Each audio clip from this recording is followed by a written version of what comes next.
ماخذ مغربية فهو يبغى يجرب. أنت مستوعبة لما تكون المرأة للتجربة؟ أنا لا أرضاها على بنت مغربية أو مصرية أو جزائرية أو حتى من شرق آسيا. على أي أنا لا مسلمة. أرضى على البنت أن تكون بها، نعم لا أرضى على حتى الكافرة بما أنها أنثى، أنا لا أرضى عليها هذا الكلام. لما رجل يجي يقول أنا بمهر السعودية أروح أخذ 4 منهم، واللي تصير ما تعجبني أو أشبع منها أرميها وبحدها تكت. يعني هل وصلنا لهذا الرخص؟ هل المرأة رجعت إلى أيام العبودية، أيام الجاهلية؟ لا، نحن حرات. الرجل اللي ما يعجبني ولا يعيشني حياة محترمة أنا أرفضه تماما. فلو سمحتوا يا أخواتي المغربيات، تقديرا لكم واحتراما لكم واحتراما، أنت تسعين للزواج من سعودي، خليه يجي لحد باب بيتك، اشرطي عليه الشروط، حطي عليه قوانين، خلي أهلك يسألون عنه يقدرونه. ما تجين من شايب ولا عايب ولا واحد مخلوع من عندنا ولا بطق بنات باب بيباننا ورفضناه، تجين أنت بكل بساطة وتحسبين نفسك الأجمل. على فكرة بقول لك شيء، تدرين أن الزواج من السعوديين نسبة 1% من الأجانب، أقل نسبة عندنا نسبة الزواج من المغربيات. عندنا الزواج من المصريات، عندنا الزواج من اليمنيات.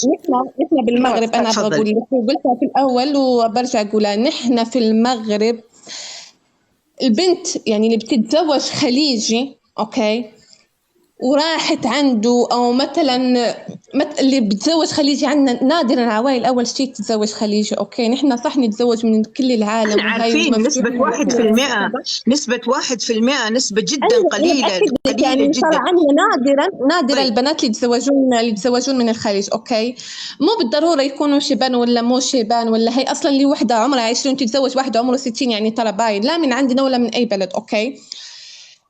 تاني شيء، نحن عندنا في المغرب إذا بنت تزوجت خليج ترى سمعتها بتصير بالأرض أوكي، أو راحت للخليج سمعتها بتصير بالأرض. شوفي يا أختي الكريمة، بس اسمعوني يا بنات، أنا آسفة على الإطالة والله، أستسمح وأبوس راس كل واحدة منكم، أنا أعتذر جدا أعتذر.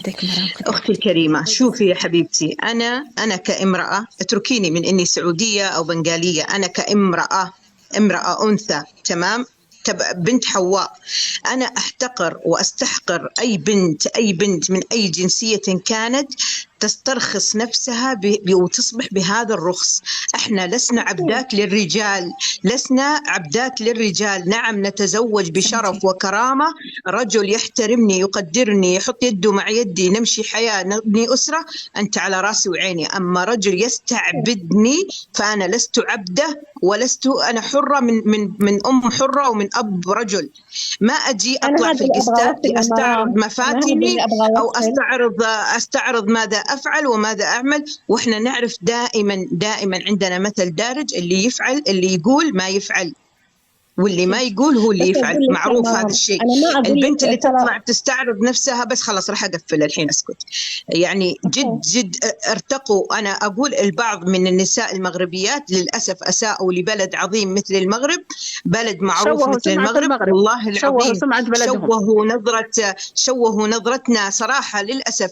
يعني أنا كامرأة سعودية لما أكون طالعة في قسط أو طالعة في بلد، أمثل بلد السعودي على أكمل وجه، حتى لو كنت أسوأ وحدة في العالم أعرف أني أنا نظرة العالم باسم البلد. للأسف بناتكم شوهوا منظركم. أي بلد فيه الزين والشين أوكي. طبعا المغرب ترى بلد جميل وبلد ذو حضارة. شوفي يا عمري اسمعيني بس، اسمعيني أختي الكريمة، بناتكم لا تزعلين من كلامي، بناتكم شوهوا منظر المغرب للأسف. احنا نعرف ان الدولة ترتقي بنسائها. خذي الكلام مني انا وانا اقول لك وانا مسؤولة عن كلامي. عندنا بنات عالمات وعندنا بنات ما شاء الله للأسف رأيناهم في البثوث، رأيناهم في المنتصرة.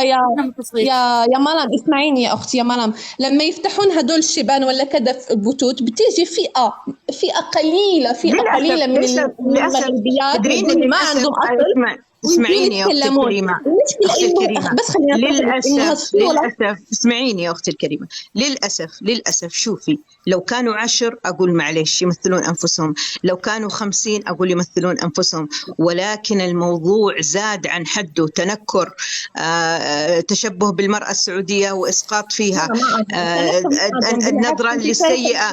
لما تتزوج سعودي، شوفي في كثير من بناتكم يتزوجون السعودية، أول حاجة أول شيء بسم الله الرحمن الرحيم دخلت بيته فصلته عن أهله، خربت بيته. إذا متزوج من وحدة ثانية تخليه تسعى في زواج. لا كثيرات يا أختي الكريمة، خلينا نكون واقعيين. اسمعي خليها تتكلم يا مرام، أعطيها فرصة بس تدافع عن نفسها. تفضل. نحن بالمغرب اللي تفصل ابن على ابنها. أي مرة في الحياة تتمنى تكون عندها شقة هي وزوجها عايشين مبسوطين، أوكي؟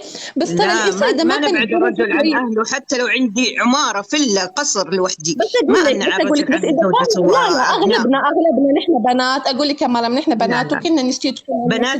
يا بنات السعودية، هل أنتم كذا؟ لو تزوجتوا، راح أسأل بشكل مباشر، أي وحدة منكم لو تزوجت ورضيت بإنسان معدد ودخلت على امرأة ثانية، أمانة عليكم أسألكم بالله في أنفسكم وفي عيالكم، هل تسعون لطلاق الزوجة الأولى وخراب بيتها؟ لا. وأنت رضيتي؟ طبعا. تفضلوا. لا ما قلت لك خراب البيت، قلت لك نحن كنسوان أكيد كلنا نطمح إنه يوم نتزوج تكون عندنا شقة منفصلة نحن وزوجنا، بس ترى الجزء إذا ما كان مقدور. أنا ما أتكلم عن الشقق المنفصلة، أنا ما أتكلم عن الشقق المنفصلة، أتكلم في موضوع وأنت في موضوع آخر.